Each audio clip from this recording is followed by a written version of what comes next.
नमस्कार, मैं डॉक्टर नीरज भूटानी हूँ, जयपुर में न्यूरोलॉजिस्ट हूँ और 17 नवंबर को हम राष्ट्रीय मिर्गी दिवस या नेशनल एपिलेप्सी डे मनाते हैं और हर साल इस बारे में एपिलेप्सी में के बारे में कुछ बात करते हैं इस दिन पर। और मैं पहले भी अपने YouTube चैनल पर इस प्रकार के कई वीडियो एपिलेप्सी के बारे में डाल चुका हूँ। तो इस बार हमने सोचा है कि कुछ अलग ढंग से एपिलेप्सी के बारे में, इसके इतिहास के बारे में कुछ जानकारी शेयर की जाए, क्योंकि एपिलेप्सी वैसे तो सभी और रोगों जैसा ही है, जैसे ब्लड प्रेशर होता है, डायबिटीज़ होती है, थायराइड होता है,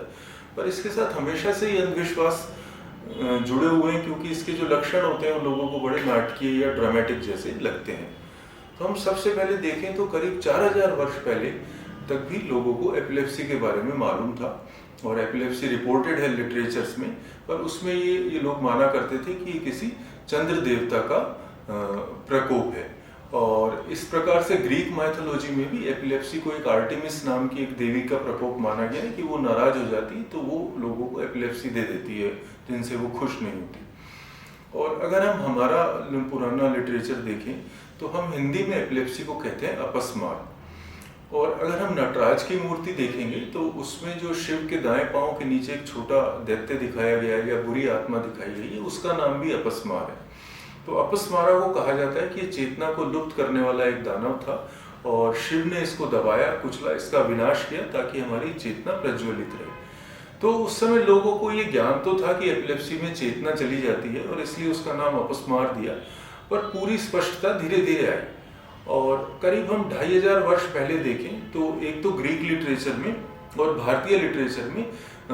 मिर्गी के बारे में कुछ क्लैरिटी आना शुरू हुई है। तो 2500 साल पहले हिप्पोक्रेटस, जिसके नाम पे हम हिप्पोक्रेटिक ओथ लेते हैं, उसने सबसे पहले कहा कि एपिलेप्सी के साथ किसी भी अंधविश्वास को जोड़ना उचित नहीं है और ये एक ब्रेन की बीमारी है,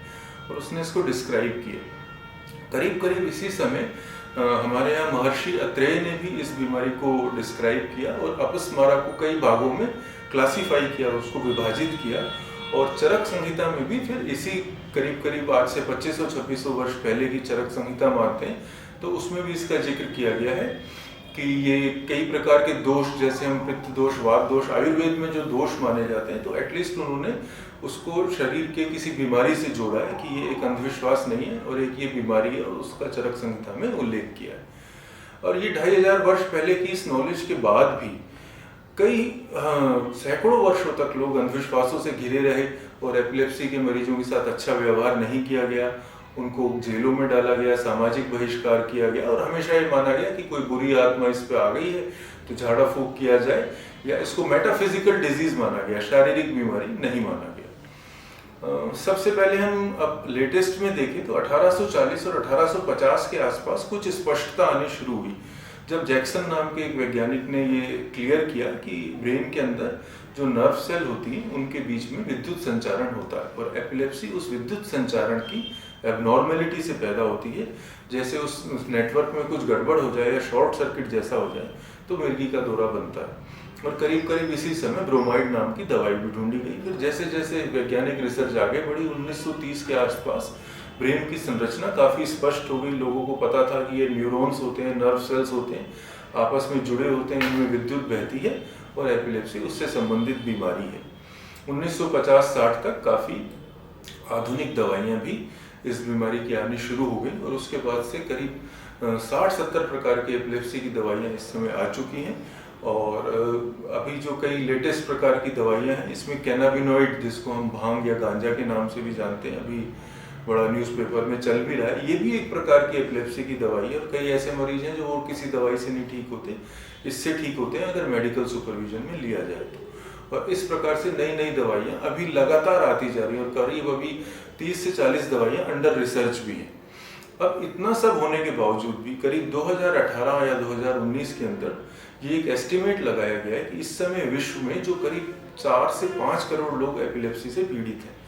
और उनमें से ज़्यादातर लोग, यानी 3-3.5 करोड़ लोग, अभी भी प्रॉपर मेडिकल केयर या मेडिकल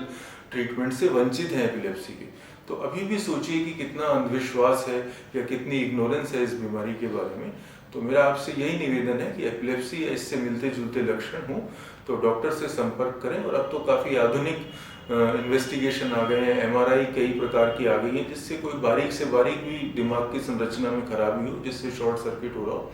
उसका पता चल सकता है। आधुनिक दवाइयाँ दे सकते हैं और ज़्यादातर केसेस में मिर्गी के रोगी अपना सामान्य जीवन जी सकते हैं, मिर्गी कंट्रोल हो सकती है। धन्यवाद।